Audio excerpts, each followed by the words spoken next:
Hello, Pod Smashers of the Internet, and welcome to another episode of Pod Smash, Where Gaming Goes to Grab a Beer. We are your hosts, Penguin and Termite. I am Penguin. I am Termite, and we are a weekly video game podcast smashing together ideas that you care about with video games. That's right, and tonight we are celebrating the release of Pokemon Arceus Legends, Woo! an historic Pokemon release, the first properly, hopefully, open world Pokemon game designed with the Breath of the Wild engine. I know it's not fully open world, it's more like big open zones, doesn't matter.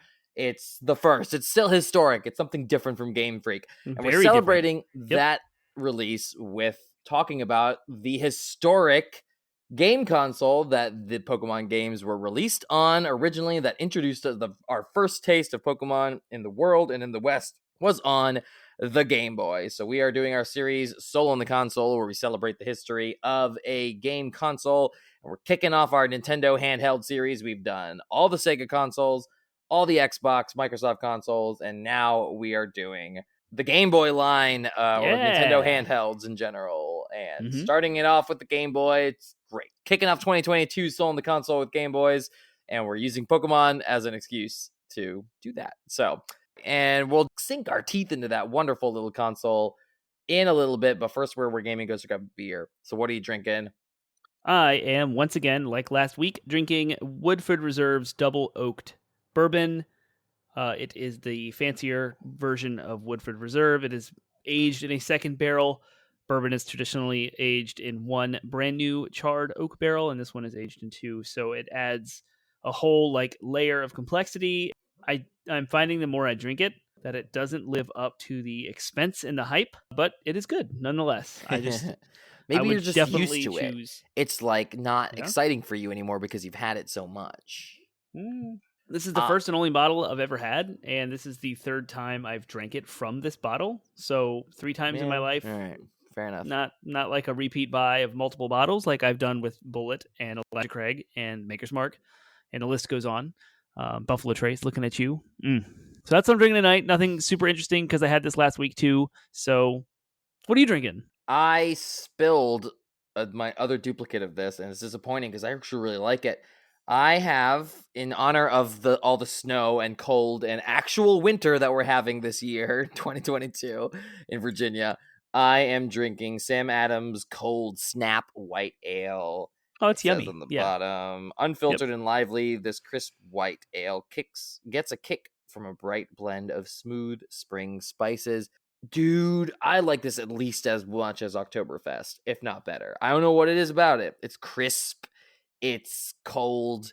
It's got that snappy flavor that I think they're trying to imply, but it tastes flavorful. It doesn't taste just like a Sam Adams beer, right? It tastes like an actually interesting beer. I might like it better than Oktoberfest, not gonna lie. I don't know. Really? I don't know. I would need to have them side by side. Is Cold Snap more of the Belgian flavor that you get from a traditional Blue Moon? Yeah. Because that's what I thought of it as, which to me is in a different league than Oktoberfest. I don't even compare the two. But I think you know what? It's unfiltered. I can actually see the debris floating in it. So maybe that's it. Maybe it's just because it's unfiltered, and so it's got that little extra kick of flavor in it that I like it. It's good, man. It is. I'm really now disappointed that I spilled that other one because of nonsense that we'll probably post on social media later. Nice. But a man is nomadic right now, and so he doesn't have an office space that is a normal size to record in, and has to fight the echo. Game of Thrones reference? It was. I was talking like the faceless man. Yeah, and I was just realized my dog is sitting on my freaking sweater, my comfy, clean. I'm lounging around the house sweater, and he's literally making it his bed right now, snuggling up against it, and I'm like, you filthy monster. All right. Well, Cold Snap, spilled one, drinking one now. It's delicious. It's awesome. This is now the time of the show where we talk about whatever we want to talk about. Speaking of dogs, I guess I can talk about how my dog passed away. Yep, my Gimli, my Beagle Basset Hound mix. I mean, it's kind of one of those things where we've been grieving. But at the same time, the grief was kind of easy because we've been grieving for a while now, if that makes sense. We've known this is coming, and an elderly dog is a burden.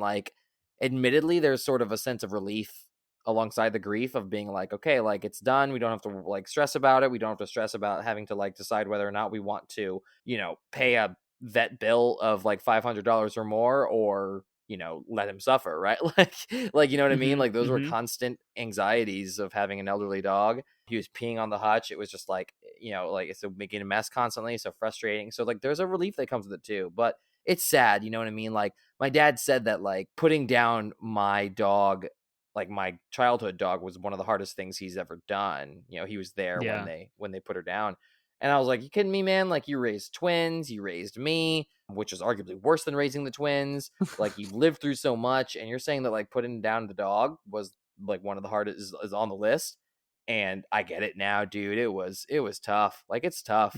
Like, I love the poor thing, and it's also that I think like you take him into your home, and like like I feel like maybe not enough pet owners like go into their adoptions or go into the store thinking this, but like that's what you do when you get a pet. The chances that you're gonna outlive it are like higher than not. Oh yeah. So like when you get a pet, that at some point you're gonna have to put them down, or worse, you're gonna walk in on them having suddenly died, right? So like it's a reality, and I don't know. It's not that I wasn't ready for it, but it was definitely like it's just a thing. It's like it's a you take the good with the bad.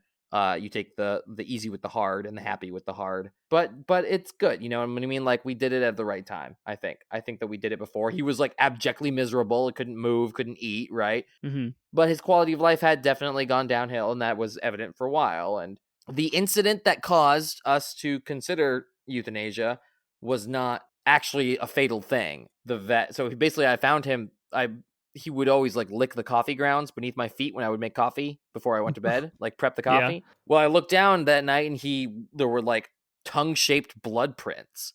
I was like, what the heck? And he was literally like, blood was like pouring from his mouth. I thought it was like cancer. Of course you do the WebMD thing, and you're like, is this cancer? Is this? Well, I didn't have enough money. I couldn't afford to take him to the dog emergency room. So I kind of just like stuck him on a bed where he wouldn't like bleed all over the carpet, and then went to bed. Woke up the next morning, made an urgent vet visit. The vet said that it looked like he had a laceration, because he asked me, he's like, do you have another dog in the house? I said, yeah. He's like, did they fight? I said, no. He said, well, it looks like the other dog clawed him in the gums. I was like, my only explanation for that is that Peanut stepped on his face at one point, which is something I could totally see happening between the two of them. But yeah, so it wasn't cancer. Claw would have cut his gum, and like he was bleeding. Yeah. But the bottom line was, though, in order to fix it, the vet would have had to stitch it, and he would have had to put Gimli under anesthesia to do it. And he said with his heart, he's had a stage 4 heart murmur. He had a really bad heart condition. He's like, with his heart the way it is, he might not wake up. And I said, okay, well, instead of paying for an expensive procedure where I might lose my dog anyways, maybe we should just consider euthanasia if his heart's that bad. And the vet was on board. I was worried that I would have to like convince him to kill my dog, which was not a conversation I wanted to have. And he wasn't. So it was great. It went about as well. That conversation went about as well as it could have. He was totally in agreement about quality of life and everything, and how we want to get ahead of the worst of it. And so we did that, and talking about it helps. So thank you all for listening and putting up with me talking about my sad story about my dog. He's a good dog. Of course. Good dog. And now the other one, the bad dog, is sleeping on my sweater. All right. Anything else you want to talk about before we? Why don't you lighten the mood a bit? Because I feel like I'm now like the mood drowning my sorrows in a beer. Oh, my dog. Poor puppy. Poor Gimli. Yeah, that really does suck. And I'm very sorry for you and your family to have to go through that. And I'm sure it's very, very difficult. It's like 2 days after Christmas. Yeah, it was hard to see that y'all were in grief going through that, because Gimli was a sweetie puppy. He was. Good dog. Yeah, so to liven the mood, wonderfully so, I contracted COVID. Yay! So somehow, so light, such levity. Yes, 80-bit Pod Smash this week. Yay, Game Boy. So like, I had a tiny scratchy throat out of nowhere. I didn't go anywhere. I talked last week about my being stuck at home with children because of snowstorms and my wife having no vacation hours. And so like that happened. I was stuck at home for an entire week. I didn't go anywhere.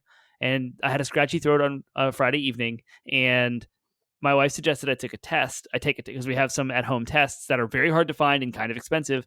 And I was like, no, if I knew I had come into contact with someone, I would take the test. But I'm so confident that this is not COVID because there's no way that I contracted this thing from anyone. I go to bed. I know, right? I go to bed and I wake up at midnight with the awful fever, like the worst fever I've had in recent memory, of like crazy shivering, my entire body just quaking, constantly trying to warm. I was freezing. I put on layer after layer and tried to cover up. And I went down and took my temperature, and the thermometer said it was like 99.6, which I think was off because of how I felt. I've had 99-degree fevers before. It was nothing like this. It was pretty bad. And so I went back, I took NyQuil, which was enough to get me over the hump to go to sleep. The next morning, I woke up, I took a test, boom, I am COVID positive. And now, 2 days later, here I sit, and I'm fine. My energy is restored. I have a very, very minor cough, if that, and no other symptoms except for like some snot, nose, sinus stuff that you would get from a cold. So here I am isolating. I'm stuck in the basement. I've been down here for 4 days. No, 3. Yeah, because day 5 is Wednesday, and today is Monday. So here I am. I've been isolating for 3 days, and what we're dealing with is the regulations. And that sucks more than actually having the thing. And so the regulations indicate like my son has to stay home from school for 10 days. So we talked to the school nurse. He's not allowed back till the 18th, which is like, I guess right when y'all are listening to the show. It's actually the day after the show launches. So tomorrow. And so I will have been home with him for 10 days. But I also can't interact with my kids for risk of him testing positive. So it all depends on him testing negative to get back to school. He hasn't had a chance to get both vaccine doses, so he's considered unvaccinated. And so we're juggling those hoops. My wife, who has no vacation hours, has to stay home to watch them so that I can isolate properly to avoid that positive test so that he can actually go back to school and resume his education. So it's a huge mess trying to like navigate this web of 10 days here. And for me, I got to isolate for 5 because the CDC says that. And then I can put a mask on and go back to society for 5 more. And then I can remove the mask as I was fully vaccinated. So yeah, trying to jump through all those hoops has just been crazy. However, the levity in all of that is I've had a lot of time to play video games. I platinumed Guardians of the Galaxy for PS5. I finished it up. It was only 18 hours total. And I sunk face first back into Persona 5, and I am absolutely loving it. I'm super addicted to it, and I've probably put like 7 hours in over the last 2 days, and I actually got to work today, which was nice. So like 6 of those hours were yesterday and like an hour today. So I work from home, so now I'm able to work in my basement, which is nice. I can still not use vacation hours for this isolation period, and it's been kind of fun to kind of disengage after the 3 weeks hard with my kids and potty training and such, to like now just do my own thing. I like fell asleep watching movies. I'm watching an Xbox documentary that I recommend anyone should read called Power Up. It's awesome. It's free on YouTube. So I've just been like doing the best I can, reading, and I feel guilty that I'm not helping with the work of the house. It's like I should be, and like, but at the same time, I'm like, I put in 3 weeks, so yeah, it's a weird mix of emotions and things to navigate. Yeah, so crazy. Yeah. And Here I so am. hard. You work, both of us, clearly we've talked about on the podcast that we work so hard to try to avoid that. And it sucks when, all of your efforts for the last couple of years, you still get infected. Not the end of the world. Doesn't mean your efforts were a waste before, but certainly is just like a disappointing kind of result when you work so hard to avoid it. But and them's the breaks, kid. That's it. But considering COVID can cause people to go to the hospital and have an oxygen deprivation and require ventilators, and me just having a 1 night of a fever and then like now I'm good to go, seriously consider a vaccination if you haven't. For sure. Like clearly they work. It drastically diminishes symptoms. I stand here like completely fine with 0 risk and no scare at all with any of it whatsoever as far as my health is concerned.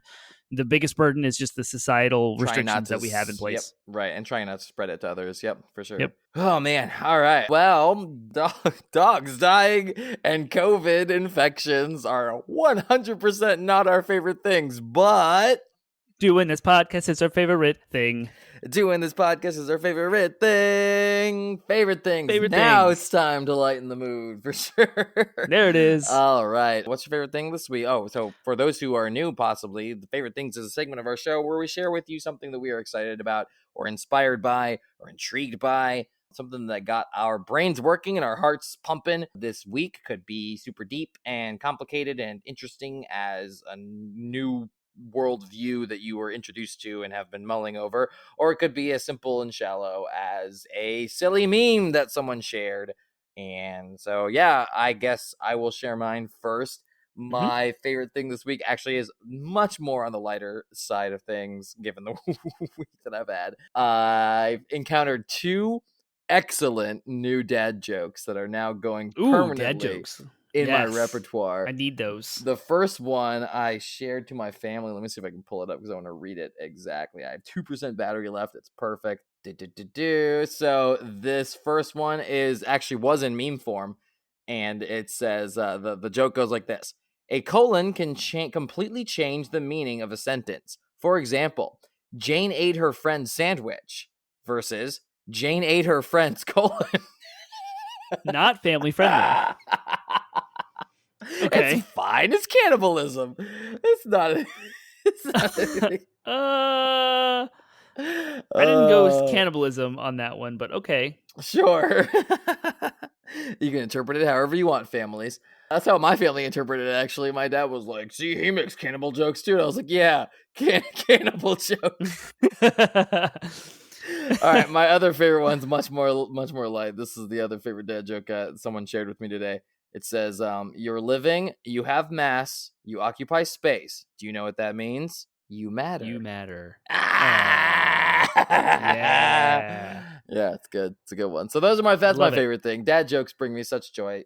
Dad jokes, not gonna lie, brought me joy even before I was a dad. But because of that, now that I am a dad, I get to truly claim them as part of my identity. So yeah, that is my that's my favorite thing this week. Nice. My favorite thing is the neighborhood that I moved into. Throughout all of this craziness, I have had drastic support from our neighbors. It is so much easier to ask for help when no one has to drive or plan ahead of time to meet that need for you. Yeah. Such that during the snowstorm, I woke up and I went to go grind our coffee. We have bags of whole beans all the time in-house, ready to go. I open the cabinet door, fully expecting a brand new bag of beans. There's nothing. I have no coffee, and there's a snowstorm outside. No one can get out. No one's driving. Holy crap. So I send a message out to the neighborhood via our Slack, and I'm like, who's got coffee? I'll take beans or grounds. Help. And someone immediately responded with, there's a jar on our porch, come get it. And I was like, yes. So I threw on the boots and I walked out, got the coffee, and I was good to go. Fast forward, past potty training, I'm exhausted. I am done with children. I am fed up. I am burnt out. I am over it all. A neighborhood guy who I'm not going to use any names because they don't know that this happens on this podcast. So I don't want to dox someone. His daughter is just younger than my oldest son, Sam, invited Sam to come play outside with his daughter and took him pretty much knowing I was exhausted, invited me out to a playground in Stanton to go get away. And it was so helpful and so awesome to have that support. And then fast forward to the COVID thing. We've had soup show up on our porch. We have a meal for tomorrow already done. We've got a meal for Friday already done. There's common meals every week in this community on Thursdays where someone cooks dinner for the entire neighborhood. And so every Thursday we have that. So the next 3 nights of dinner are covered. So that reduces significantly the load on my wife who does meal planning and cooking. And it's just awesome to have this network of support that's walking distance every single day, 24/7, who will meet any need. I've also been able to help others. I've debugged, troubleshooted, and helped restore someone's internet next door. And I just popped in. This was before COVID, before I had it. Went in and rebooted all of her routers and the mesh network she had, and that was really cool. And I can watch neighborhood kids play with Sam so that they can get some stuff done, and it's really cool the give and take that we have here. And it's just really that's my favorite thing. Nice. I came from a neighborhood at the end of a cul-de-sac, and I don't even remember the names of my neighbors. Oh, that's what I was gonna say. Yeah, well, one of the things that my wife and I talked about after our snow scare. You can hear more about that last week. Snow scare? No, it wasn't a scare. It was actually a genuine emergency. But one of the things we talked about was we kind of want to strengthen our relationship with our neighbors because in circumstances like that, exactly what you're describing is my neighbor did help me out at one point during the snowstorm. He let me borrow his phone when we couldn't call anybody. Wasn't able to get a hold of who I needed to, but it doesn't matter. It doesn't change the fact that he was willing, right? So those are the kind of people that when if stuff ever hits the fan in a major way, you're going to need to rely on your neighbors, and you're definitely not going to want to be at odds with them, right? Those are the last people you want to have any animosity towards exactly. or hostility Mm-hmm. towards when there is the possibility that no one could come to help you should things go sideways. Yep. But the opposite is also true. You also want to be able to rely on the people closest to you. And it's definitely something we've lost in our society. Like you talked about, like you didn't know your neighbors. You didn't talk to your neighbors. It's not culturally something we do anymore. Right. So, yeah. And But I I didn't grew like up it, playing and with so our I moved neighbors, so. here. Yeah, right. And Exactly. Sam is now growing up playing with his neighbors, just like you did. Yeah. Yep. Shout out to Jimothy, who was a neighborhood kid I played with growing up. There you go. And my brother. Okay, cool. All right. I would hope you played with your brother growing up there. All right, well, that leads us to our last segment, which is DLC. Downloadable content is the last segment of our show where we have a conversation we would normally have about video games, and sometimes it's related to our main topic, sometimes it's not. This one kind of is tangentially related to our topic, but have you heard of demakes? Yes. All right, so a demake, and unlike a remake, a demake is basically taking a game that has been designed in the sort of modern era with modern graphics. Doesn't have to necessarily be something from the last decade, but the newer the better. And then they are demade, they are reduced in their graphical fidelity and designed in such a way that is more like a classic retro game, something you'd see on the PlayStation or the Game Boy, possibly. So I want you to demake a game for the Game Boy. Since we're talking about the Game Boy this week, I want you to come up with a game that you think would work, not just that you would want to see demade on the Game Boy, but a game that you think would work demade on the Game Boy. God of War probably would not work because the single camera, the blah, blah, blah, the crazy action, the fluid action, that's probably not a game that you want to demake. So pick a good candidate, something you think would be the last one that I saw that really attracted me, not surprisingly, was Bloodborne. Some fans demade Bloodborne as if it were running on the PS1, and it looks freaking sweet. I want to play it if it's available for download for free when it comes out. But anyways, all that's just to say, what is the game you think would demake well? I think I'm torn. So I have two, I guess. Okay. I'm in the throngs of Persona 5, and I feel like that would be awesome on the Game Boy. Mm-hmm. Yeah, I think like you could graphically do the stylistic stuff in a different, unique way, but also the game has like it would lend itself to the conversations and like the speech bubbles and the sprites, and then the combat could easily be done in like an old school Final Fantasy Dragon Warrior type thing. Exactly, Final Fantasy. Yep. Mm-hmm. Yeah, so that'd be cool. The turn-based, anything turn-based is going to more or less work. But like specifically, instead of that like behind the characters turn-based you see in typical modern, you just have the sort of like a side down, top down. Like I think Golden Sun was kind of the more like artsy version of it. But like Final Fantasy, where it's like the four characters in a line vertically against any number of enemies. Yeah, that would work great. And all of the like enemies are cartoonish enough they would look great as sprites. Not just they would work as sprites. It would look, that's a good pull. And because my other I was torn is I think Luigi's Mansion would be awesome demade on the Game Boy. Yeah, that'd be a lot of fun. Yeah, oh man, I'm blanking. I mean, my first instinct was to say Metroid Dread. As much as the game feels so good on the Switch with the fluid combat and everything like that, I feel like it's a bit of a cop-out answer to say, yeah, of course, a callback to a earlier era of Metroid games would work great on a console that Metroid was also Metroid on. 2. Yep. Yeah, exactly. So I don't know if I might randomly blurt one out throughout the episode. So if there's like if I just randomly do rap horns for DLC and then blurt out an answer, that's why. That's what it is. Because I came up with the DLC and then was like, sweet, I did my job. I came up with the DLC. I don't need to actually think about an answer, and didn't have one prepared at time. So. But I love your answer so much. It's perfect. So we can just stop there. Persona 5, demade, Game Boy. Awesome. Magnifique. All right, D-makers out there, you got a job to do. There is a Twitter handle at Game Boy DMake. Ooh, sweet.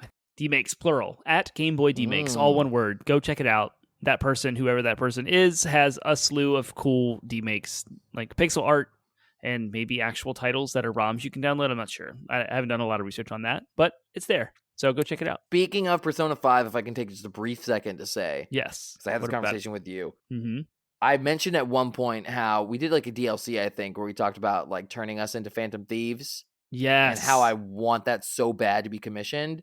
Like, it hasn't left my mind, guys. If any of you I may just reach out to like look up some people on DeviantArt that are already doing Persona Awakening art or whatever.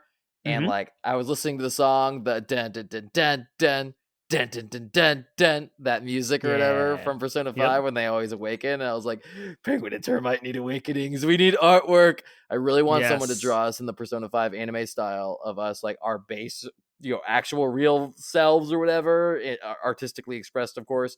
And then the Phantom Thieves version of us, and then the actual personas in the background and like glowing blue. I'm like, I need it to happen so bad, Termite.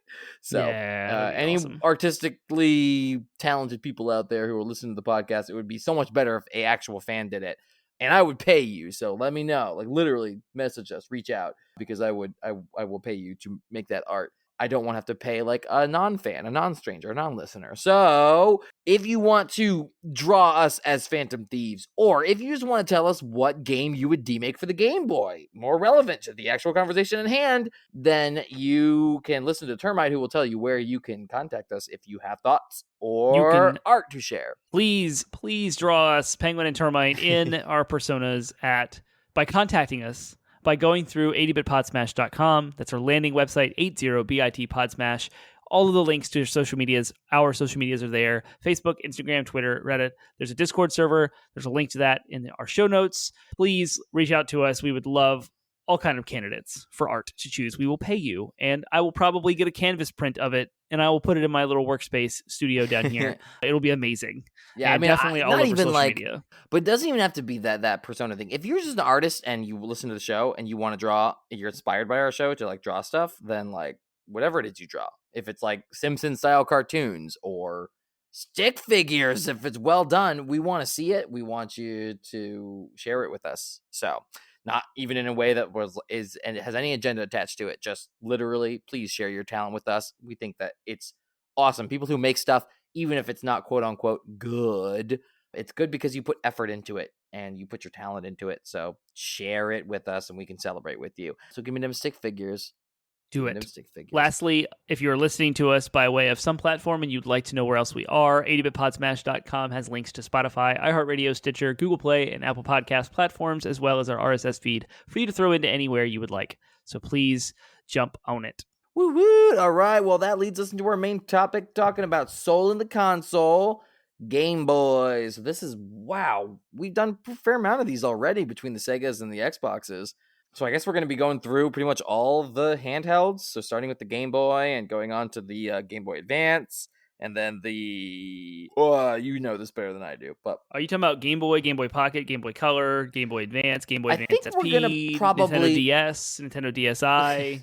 We're like, how deep are we all going those. in? I mean, we're not going to do all the individual. I think we'll probably talk about all the variants of the game. If it played Game Boy games, then it's a Game Boy. The only difference being, of course, the Game Boy Advance, because the regular Game Boy couldn't play Game Boy Advance games. So that's where we'll draw the line in the sand. If it could play the games, of the previous models, then that's like each entry will be that.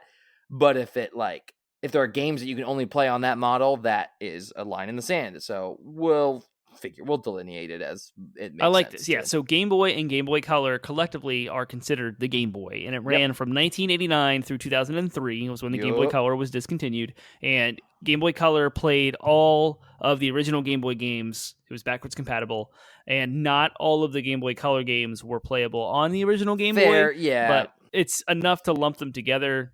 I agree, because it is the Game Boy platform. And yeah, it's hard because it was so long, right? 1989 and 2003 is a very long time. Yeah, as far as like the life cycle of a game console of any kind goes. So it's definitely something different about handhelds in this case. We will sink our teeth into that a little bit later, but. So we're going to start with the Game Boy. What is the Game Boy? And we'll talk about the history. I mean, the Game Boy is it is one of the, if not the first, like proper handheld game console in history, right? Like it's the definite like first mainstream one. There was Mattel had came out with a what is it called? It's this crazy old 1970s, like it had cartridges. It was handheld, but it was very archaic. It's right here. It's called the Microvision. And it was made by... yeah, that sounds familiar. Yeah, it was like a stick. Made by Milton Bradley. Sorry, I misspoke. It's not Mattel. So that was actually the first, like, real handheld console that had Yeah, well, interchangeable there were like cartridges. Game and And that was Watches and stuff like that, where there was like so single game, single circuit board. lots of stuff Yeah. like that. Yeah, where it was this one thing. You could not change the games out. So if you wanted a different game, you had to go buy a whole new thing and like juggle between them all. And yeah, Well, this was Yep. this was basically the Game Boy was sort of conceived of and marketed as and succeeded as like it was basically like it is a home console on the go. Everything that you love about your home console, third party games, multiplayer, eventually multiplayer, like everything that your home console could do, the Game Boy could do, but on the go, with the payoff being, of course, less graphical fidelity, right? Yep. And that like, but again, like genius. So, anyways, we'll talk a little about the history. 1989, April 21st, Japan in North America, came out in September of that same year, would hit the Europe in 1990. Anyways, the sort of history, how this thing came about, was designed by the chief engineer of R&D1, which is the same group that made Metroid, by the way. Speaking of which, a guy named the chief engineer Gunpei Yokoi had a conversation with the president, Hiroshi Yamauchi at the time, saying that he could do a handheld system with interchangeable games, which is what Nintendo was doing with the NES, more or less. When he told Yamauchi that, he told him that the games were fun to play and let him begin working on it. The original code name for the Game Boy was Dot Matrix Game. That is the moment I realized that is what the screen is. It's Dot Matrix screen. I didn't realize it. Fun fact about Penguin, the dog I had growing up was named Dot Matrix because she was a Dalmatian. Oh, nice. And so we called her Matrix for short, of course. But yep, her name was Dot Matrix. And she was, always thought it was a clever name for a Dalmatian. Either way, the Dot Matrix display would sort of like be honored in the sort of like official like product model number of the Game Boy. And so it would be the original Game Boy was model number DMG01 to stand for Dot Matrix Game. So, yep, that was the code name. Toru Okada he would partner with Yokoi to develop the thing, and they disagreed on how it should work. So that led to some conflict within the team. So the thing almost didn't happen as far as I could tell. Like there was a lot of fighting within the team, and so much so that the company, it got a reputation within the company. It got the nickname Dame Game from the employees at Nintendo, and Dame being Japanese for hopeless or useless. So basically, yeah, right? So like Nintendo employees, at least on the ground level, didn't have a lot of faith in this thing. But thankfully, Hank Rogers, the guy who made Tetris, decided to convince Nintendo to let him launch Tetris on the Game Boy. And so it became a launch title, and that certainly helped it. Basically, thing came out April 1989 in Japan, and also 89 in North America. Huge hit.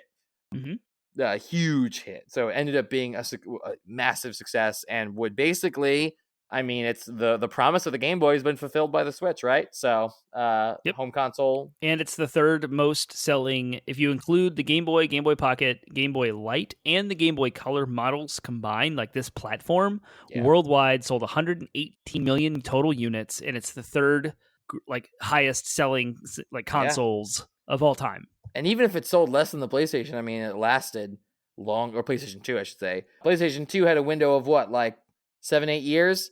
Whereas this thing has a window of like 14, something like that, of like people still buying this thing for 14 years. It's insane. Or some version of it. Like, yeah, Game Boy is an absolute powerhouse. So cool. That does it for history, I think. Some fun facts, or some additional fun facts. It launched its introductory price, $89.99 in the US. I wonder what that is adjusted for inflation. Oh, I'll do that. 12,500 yen in Japan, and 67 euros and 40 cents in Europe, obviously. Yeah, it's that's I think even adjusted for inflation, that's pretty cheap. $201 today's cost. Yeah, so like $100 less than the Switch. Yeah, Switch. Right. Okay. All right. That makes sense. Yep.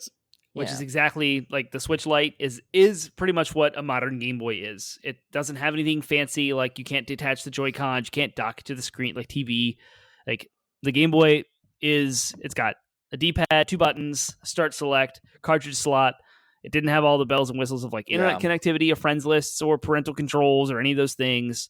And it's $201 adjusted for inflation. The Switch is the exact same thing, except it is internet connected and it does have parental controls, and it can do digital storefronts and buy a whole. It can do a lot more. So actually, like, what you're getting is the same analogy, right? The technology of the time of 1989, and boiling it down to a handheld. The Switch is an underpowered gaming console compared to the PS5 and the Series X. Like, boil that down to what it is. In fact, I think the Switch is actually kind of a steal compared to what we got back in 1989. It's so crazy though, the graphical gap though of like, now granted, again, 1989, I get it. The game, that's when the original Game Boy came out, but the Game Boys that you and I grew up with were the Game Boy Colors, presumably. No, I had a Game Boy. We had a DMG, the original. I have one in my hand, right? I have it in my hand. Sometimes I forget as that we you're speak. a little bit older than me, but nevertheless, Yep. So the Game Boy Color, like that was like, for me, that was the Game Boy.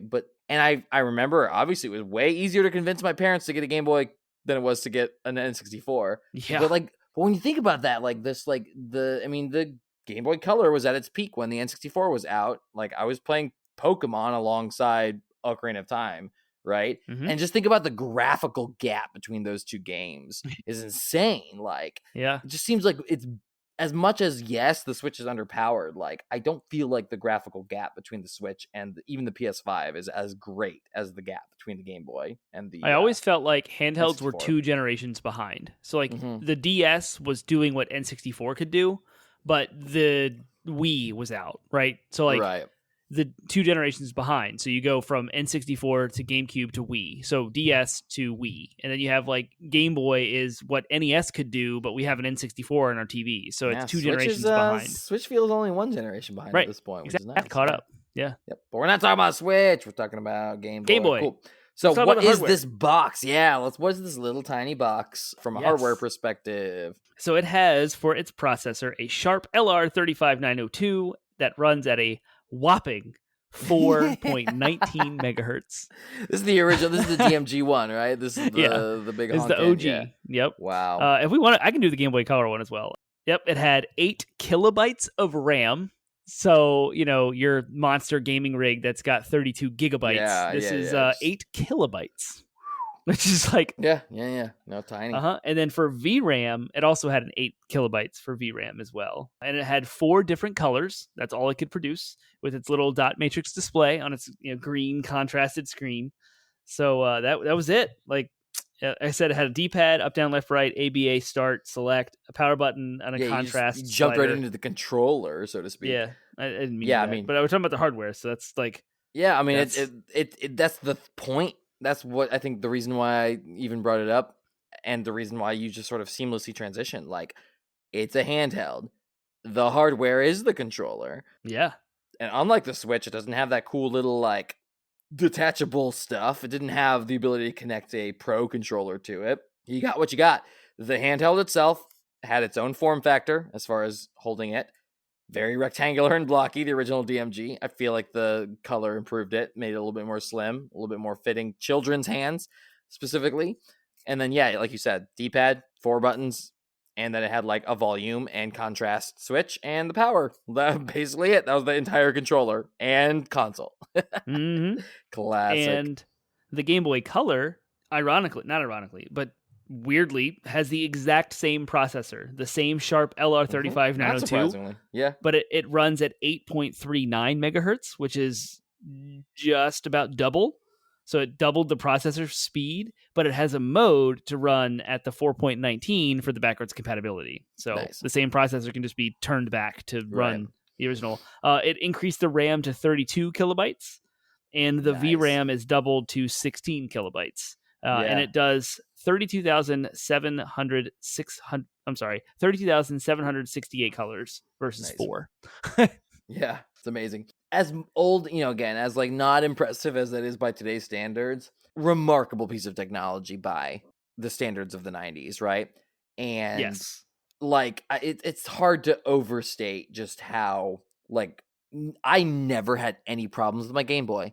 I mean, like, not in the way that I have problems with today's consoles, right? Like, not in the way where I have, like, I want to throw this thing up against the wall. Granted, there were a couple things, and obviously a handheld comes with its own set of risks and frustrations, but all things considered, like, it ran great for years. I mean, my Mm-hmm. SP still works. My Game Boy Advance SP. I know that's the next generation we'll be talking about, but like, I mean, that's 20 years later. And I sold my Game Boy Color, but before I sold it, like, I sold it in working condition, and Mm-hmm. I wouldn't call it mint. It had some scratches in use, but like working, functional condition. The person I sold it to could pop Pokemon Yellow that I also sold with it and could play it. Yeah, they're solid, well made, no planned obsolescence, no battery, no updates, no, Bluetooth connectivity issue, nothing. Just it Yeah. worked. You flip the switch, it works, it plays the games. Amazing little Yeah, piece of hardware. constantly. Yeah. And what's amazing also is what the developers could ultimately do with the technology they had at their hands, like with the limitation. They ported Donkey Kong Country to Game Mm-hmm. Boy in 1995. It was called Donkey Kong Land. Go look it up. The sprite work, the animations, and the graphical fidelity is insane because they wanted to capture the essence of the Super Nintendo version, which was already groundbreaking on the Super Nintendo side. The fact they even could do that. They could do vector graphics, like 3D first person type games. There's one called just X. It was a Japanese only title, but it was described as like the Star Fox for Game Boy. And it was just to see like what they could do with the Yeah. technology. And it's absolutely incredible how you can push this tiny little processor with this little bit of RAM and into like new worlds. So go look up Absolutely. X and go look up Donkey Kong Pokemon Land. itself, like Yeah. Yep. remarkable. Pokemon. Yeah. You could put Pokemon, which is the game that came out in, I don't know the exact date, but the late 90s. You could slap it in your Game Boy DMG1 and play it, right? Am I crazy about Mm-hmm. that, or was it? Yeah, okay, great. So like, because I remember doing so, and I was hoping I didn't make that up. So like, yeah, I mean, that's a pretty significant technological gap, even by game console lifespan standards. And Pokemon is a game that's like a full-fledged world full of hundreds of monsters to collect. Like, it's mind-boggling what they were able to do. I agree. So Mm-hmm. let's talk about games, definitive games. So what were the games that kind of defined this little console? I mean, obviously we talked a lot about Pokemon. That kind of came late. Tetris was a launch title, and Tetris being as popular as it is, take Tetris on the go. Like, I mean, Tetris had existed before this. Like, yeah, mind blowing for people in 1989. Like, I can take Tetris with me to work, right? Like, Mm-hmm. this is a level of like mobile gaming that we wouldn't see until cell phones came out, right? Like the ability to be like, you can take your favorite games on the go. Granted, Mm-hmm. sure, like Angry Birds and Temple Run are more interesting games that can do more because they're designed, in the 2000s, but like at the time, the games that people wanted to play were Tetris, and they could take it to work. Genius. Brilliant And then marketing then you take partnership. so the original Zelda for the NES was Ah. already groundbreaking because it took full scale PC only RPGs and it boiled it down to a home console that you could enjoy full open world exploration, like the whole thing. They surpassed it, in my opinion, which people will probably fight me for. The Legend of Zelda: Link's Awakening, Mm-hmm. Yeah. arguably one of my favorite Zelda games of all time. In my top 5 Zelda games, this game is going to be there. I still play it to this day. In fact, I got the little Game & Watch that just came out to celebrate the 35th anniversary of Zelda, and it has Link's Awakening on it, and it was a pure nostalgia trip. It was amazing. It was the first Zelda I'd ever played. It, to me, is a better quality game than the original Zelda on the NES. It has better animation. It has better music. It has better dungeon design. I think the items, there's a whole like meta game going on with the trade system, and there's all these secret seashells to find with all these extra unlocks that are not even required. There's just extra like stuff sprinkled around. Big sprawling world with 8 full dungeons on a Game Boy that you could take with Yeah. you. Yep. Like amazing, mind exploding, like awesomeness. So that is definitely like if I had to pick one single game that defined the Game Boy, it would be Legend of Zelda: Link's Awakening for sure. Yeah, I mean, for me, it's Pokemon.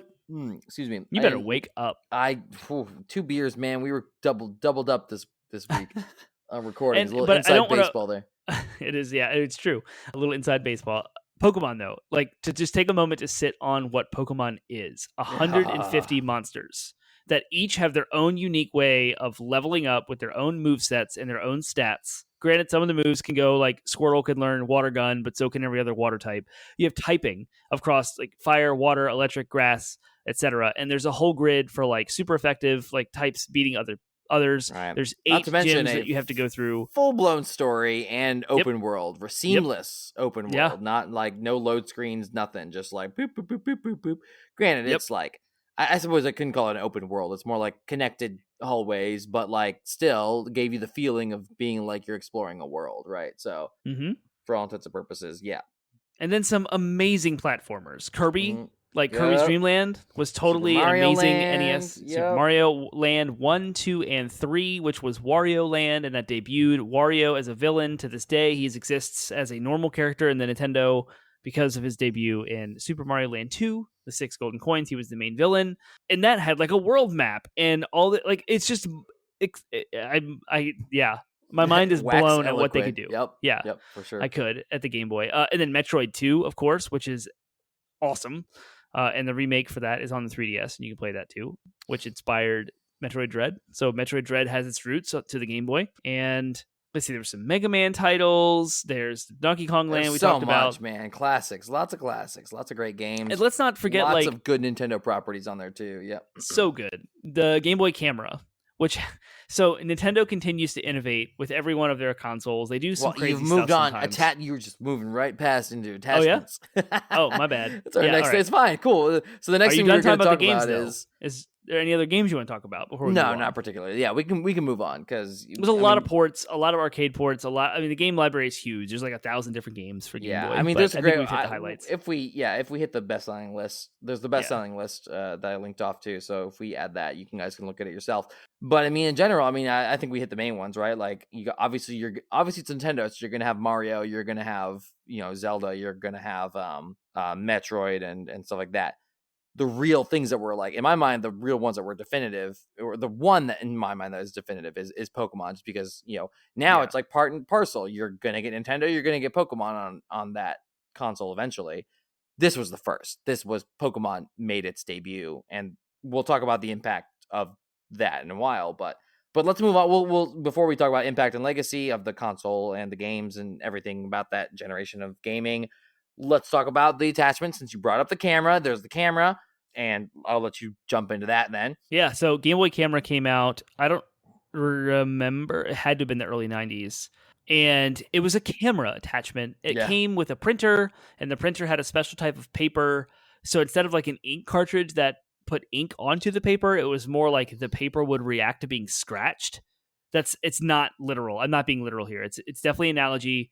It's like a heat, sort of like receipt paper has like, it's actually not printed. It's just kind of like modified with heat, and it uses like a little thing inside the printer, so to speak, that like heats up the specific areas of the page to turn it black. So it's black and white. The camera was black and white, but it had like all these games. It was basically like Instagram before there was Instagram, and you could print them in these little like stamps, slightly bigger than like a US stamp. And you could make your own like stamp collections of just taking pictures of stuff in the world, and you can modify the pictures. You can add smiley faces and goofy hats and like crazy in-game stickers onto your pictures and like modify them. It was a whole thing, and I was obsessed with it. I have the player's guide for it. I have the printer, and it used the link cable.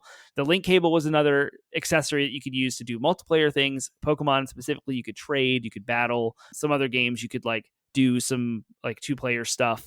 Crazy, like awesome, innovative, ahead of its time, portable amazingness. What other accessories or attachments do we have here? Oh yeah, I mean, just some of the ones that I remember. I mean, like the idea of a carrying case, right? Like would have been new, and I'm certain I've seen the Nintendo like carrying cases and stuff that they like proprietary ones, but I'm like blanking as to what they look like. But I know that like the idea of having to have a carrying case for your console. I have one.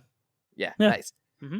And again, I don't know if there were Nintendo proprietary ones, but I remember having third-party magnifying glasses and light attachments. Oh my gosh! Like the transformer, like they had like the magnifying glass and the light and the like they're speakers. They're not a thing to keep in mind. These dot matrix screens originally were not backlit. You had to cast light onto them in order to see them. So it's not like your phone, or eventually, of course, the Game Boy Advance SP, which would have a backlight.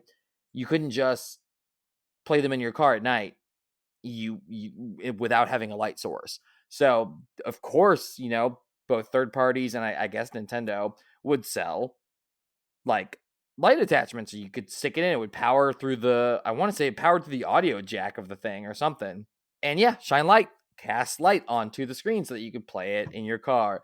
I had one with a little magnifying glass too, like you said. So again, I don't know if they sold the proprietary ones, but it was brilliant because it was just like whatever third party came up with that, like brilliant. Like, why not also make the screen quote unquote bigger? Yeah. Yep. Oh, genius. I love them. So Yeah. yeah, like totally was- lots of like crazy. Again, these are all brand new things for the gaming industry because this was the first handheld console that took off in the way it did. So you need it again, whether they were third party or not. Like the accessories began to. It's one of the first times where such a massive shift in the industry happened that forced a demand to suddenly need to be met in the form of like, okay, yeah, handheld gaming, it's a thing now. We need accessories to support this. Is awesome. Yeah. And then the link cable is like an early network, right? Yeah, it's an early like networking. It's time to segue now to our last question, which is impact and legacy. Like, how were these things impact? How is this console impactful? Like, I feel like it can be summed up in many ways in the link cable. The idea of like, this was like, of course, you're taking these consoles on the go. You're with your friends. You're out doing stuff. Why not have a way to link those things up and have a social experience through the interface of the game itself? Of course, that's so obvious, but we weren't at a point where we had wireless and Bluetooth and internet and blah, blah, blah, blah. What they did have was they had early networking technology. And one of those, the most basic form of networking is a cable hooking one machine up to another. And so that was what they had at the time. And so that's what they did. They were like, here's a link cable. You put your Game Boys together through this cable, and we need a game that utilizes this feature. How about this Pokemon game? We already have this whole like catch 'em all marketing scheme. Let's also make it so that like you can't get all the Pokemon on one game. So you have two versions. So the idea of the versions, two different versions of the same game that have half the content, not half, but like are missing pieces of the content, forcing you to socialize, forcing you to connect with your friends. It literally, I mean, they were building the foundations of online gaming with the Game Boy and Pokemon, like together, the two of those things together, like that's the impact, right? That's at least in part, like the Game Boy started both like networked gaming and mobile gaming in one single freaking console. Yeah, it definitely set the precedent for like gaming habits for what would later become mobile gaming. Yep. Especially the popularity of the Game Boy. Everyone had one. So it was like, yeah, you're right. There was the marketing gimmick of what Pokemon was, where you split up one game across two versions, red and blue, and you put different Pokemon on each one, requiring people to have... red and green if you're in Japan. If you're in Japan, red and green. Yeah, you're right. And then like Zelda, the sequel to Link's Awakening, was the Oracle of Ages and Oracle of Seasons. And like, I don't think they used a link cable, but you had to play through both games, and you had to use a password system to pass between each one. But later on, like, I know this isn't about the Game Boy Advance, but one of the most popular multiplayer games on the Game Boy Advance was Super Mario Super Circuit.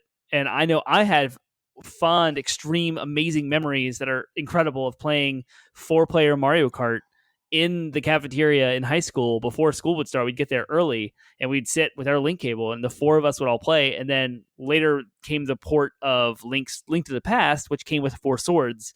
And Four Swords like was a 4-player co-op Zelda game that we played relentlessly.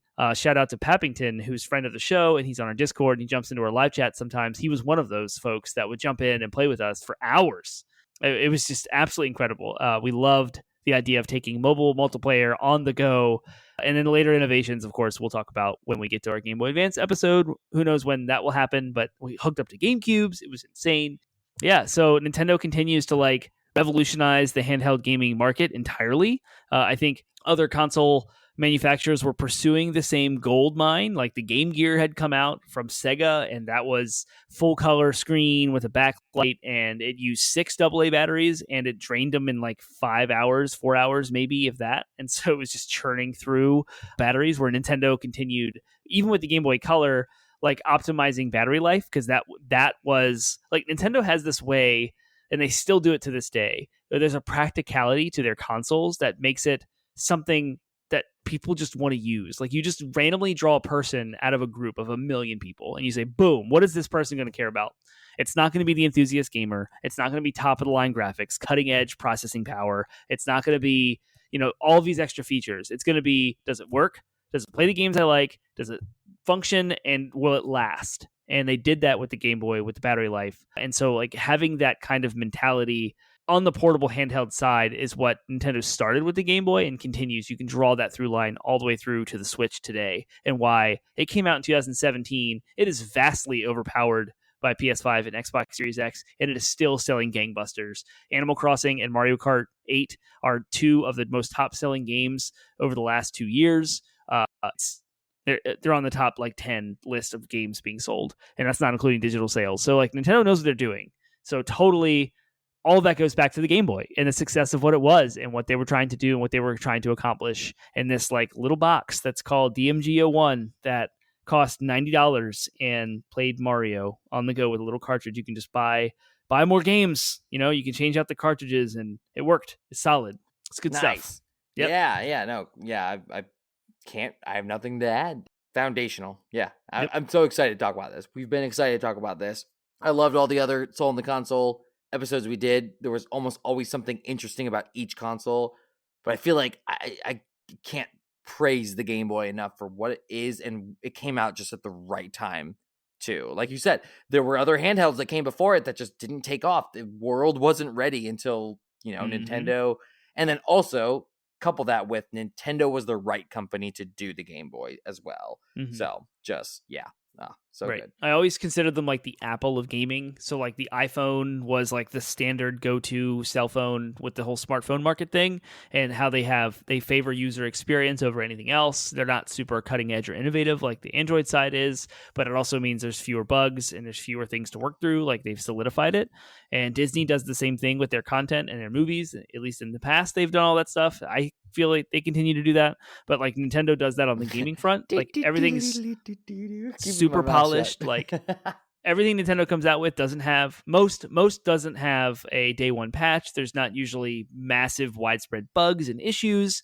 There have been some hiccups actually this year with the pandemic, which is a different episode, but largely Nintendo is solid. Everything that comes out is just rock solid. It works. It's not full of hidden bugs. You don't feel cheated. Its content value for money ratio is always high. The games never go on sale. It doesn't matter how old they are. It's Nintendo just has a quality premium on them, and they are name recognized by everyone. So it makes sense. To the point where parents would call any game, for a long time, parents used to call any game console a Nintendo, whether it was a Nintendo or not. Nintendo playing Sonic. Had Nintendo had Nintendo capitalized on that properly. I mean, they did. Had they done so, game consoles could have gone the way of Band-Aid and Kleenex, where the product itself, could you imagine being people are buying those Sega, or sorry, not Sega, those Sony PlayStation Nintendos. I think people did do that. Microsoft Xbox Nintendos. Yeah, well, they did for a while. It's kind of a console has finally taken reasserted itself. I think most people understand what console is these days. Maybe it's a general aging up of the parental population. I don't know. I feel like the idea of Nintendo as synonymous with console has fallen over the wayside. But had they properly done it, people still call Kleenex, the people call bath tissue Kleenex, right? Or whatever it's supposed to be called. No, we call it Kleenex. We don't call them bandages or whatever, disposable bandages. We call them Band-Aids, right? There are some products that just get synonymous with the brand that really made them popular. And consoles were this close to forever being called Nintendo. Yeah, it's that one. Yep, it's an alternate universe out there where everything is Nintendo. For sure. Yep, yep. Don't forget to pick up your Sony PlayStation Nintendo. Yep. People are always like, "What is it? It's PC versus Nintendos." That's funny. Yeah, no, there's totally an alternate universe out there that I want to go to there. We have a few more minutes. This is remarkable. I'm I need to end this show at 63 minutes is perfect. Don't stop it, Termite. I don't want to stop the show. I want to add a question. I think we can answer pretty quickly, and then we can wrap up. All and right. I don't ever do Better this. Better be quick. It should be. What is your first experience with your Game Boy? How'd you get one? And what was the single most memorable game that you have on it? Oh man, that's tough. That's a tough question. I'm gonna go with Well, so like my Tell the first time, story of you getting one. Like what did I that don't look like? remember, man. I was young enough where Hmm. the memory is It just fuzzy. existed. I know. Well, no, I remember not having. I was old enough where I remember I have memories of not having one. So I know I got one at some point, but it wasn't as like I said, it didn't take as much convincing to get them to buy me, my parents to buy me a Game Boy as it did my NES. So the NES, or not NES, N64 or GameCube, like the big consoles, I remember there was much wheeling and dealing and much drama and therefore excitement when I got the consoles. But the Game Boy was cheaper. It was an easier pitch, right? So yeah, I don't remember. I don't remember much about it. I just remember having it. I remember having it by the time I got Pokemon, right? I don't know if I got it with Pokemon or if it was like I had it anticipating Pokemon was coming out, and then when Pokemon came out, like I was ready to go. Either way, doesn't matter. That's the best I can do. I remember playing the DMG ones before, like before I got my Game Boy, so I remember having experiences with the Game Boys. But I'm pretty sure Color was the first one I got. And yeah, as far as experiences go, I'm pretty sure I got it as a Pokemon machine. I'd had an N64 at that point. I had an NES. I had more powerful home consoles, and I'd had them for years before I got my Game Boy. But Pokemon was Pokemon. It was life for Yeah. a, preteen in the 90s. It was, when it came out, it was like, you got Pokemon or you sucked. And I didn't want to suck. So You yeah, had to get it. That's it. Yep, that's probably my answer. So we received a Game Boy. I'm trying to remember this story, how it went down. I don't remember actually my mom, I think, got a Game Boy to play Tetris. But what happened was her friend got the Legend of Zelda bundle that did not come with Tetris, and she wanted Tetris. So my first like real grasp of the Game Boy happened when they traded games. Like we had Tetris, but I wasn't super interested in Tetris. It was fun, but I wasn't like dying to get into it. And then we traded Tetris for Zelda. And I remember being a little sad that we lost Tetris. And Zelda didn't make any sense to me. I was still young. And I'm dying to find the year. It looks like 1993, which would have been 4 years after the Game Boy had come out. So somewhere in that 4 year period, we got a Game Boy, and I don't remember acquiring it either. So like I'm in the same boat as you. It's like I remember not having it, but I also remember it being there. But notably is the story of the trade of like getting Legend of Zelda and not understanding what Zelda is. I'd never played a Zelda game before. It was like, what? I have to talk to people in a certain order. I have to go find my sword. I don't really know where I'm going. I'm lost. This doesn't make sense. I have a shield but no sword. I can't kill anything. I'm dying. I'm like lost. And T-Bone, friend of the show, my brother, he can like remember this probably a lot better than I can. I'd love to hear his story of it, but that was like the endearing moment of Game Boy. And then like from there, we got games like Yoshi, which was a puzzle game, and then like some wrestling games we got into, and then Super Mario Land, of course, we got that, and then Super Mario Land 2 was really like I remember playing Super Mario Land 2 a lot, a whole lot, and enjoying that, getting all the way to the end to beat Wario. And then going into like Wario Land, which was Super Mario Land 3, and it goes on. Like we had a random Simpsons game, we had Turok, and then Pokemon, of course, like took me by storm. By then, we had gotten Game Boy Pockets for our birthday. I got a red one, and T-Bone got a yellow one. I have them both here in my archive. And that was really like we each had our own Game Boy. We had to share it. The screen was better; you could see it easier. It had, instead of green, it was black and white properly, and so like the screen was sharper, it looked better, and that really got me into it. And then I got a Game Boy Color when Game Boy Yellow, or when Pokemon Yellow had come out. I got a Game Boy Color for Christmas. It was one whole Christmas where like mostly everything I'd gotten was Pokemon related. I got the Pokemon board game, I got Pokemon Yellow, I got Pokemon Monopoly. It was just like Pokemon Explosion like for Christmas that year. I think it was like when I was in 7th grade. And that was my first Game Boy Color and the only one I have. Of course, I still have that here too. And that's when I got into Zelda, Oracle of Ages and Seasons, and like, Game Boy. I love you. I love you so much. Wow. Well, we can Yeah. show our love for the Game Boy by putting a nice button on this episode. We loved it so much that we talked about it with such efficiency and wasted no time in talking about all the things that made the Game Boy great, in the same way that the Game Boy wasted no space in its design, form factor, and capabilities being designed in 1989 and carrying on its epicness all the way through 2003. So hats off to the Game Boy. Can't wait to talk about more Nintendo handhelds this year as we dive into Soul and the Console further.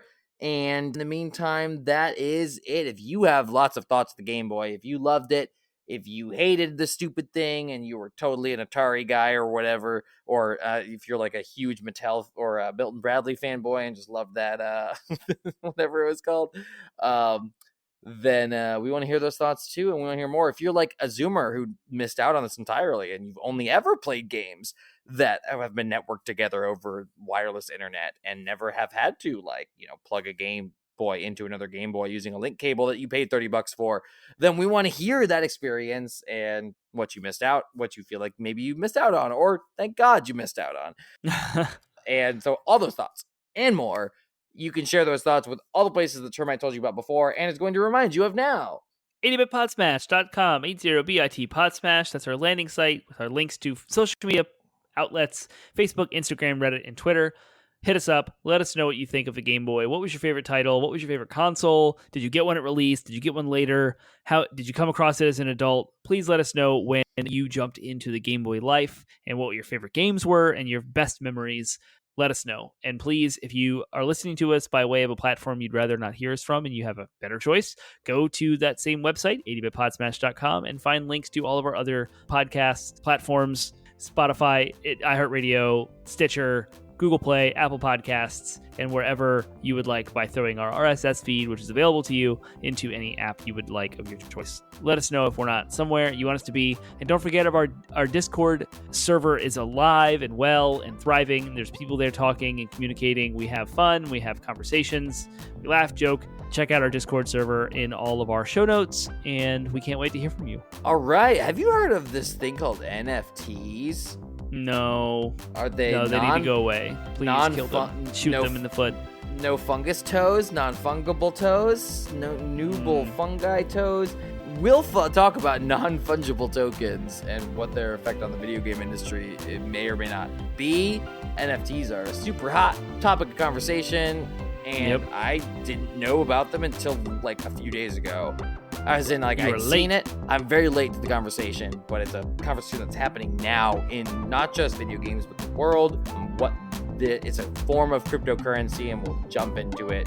So next week and talk more about it and tell you as much as we can and all that we learn over the course of the next week or so about it. So we will talk about that, and that will be our episode for next week, January 31st, the end of January. We're already going to be a month into 2022. What is going on? Why is time so fast? March endlessly forward. But anyways, we'll see you then. See you next week.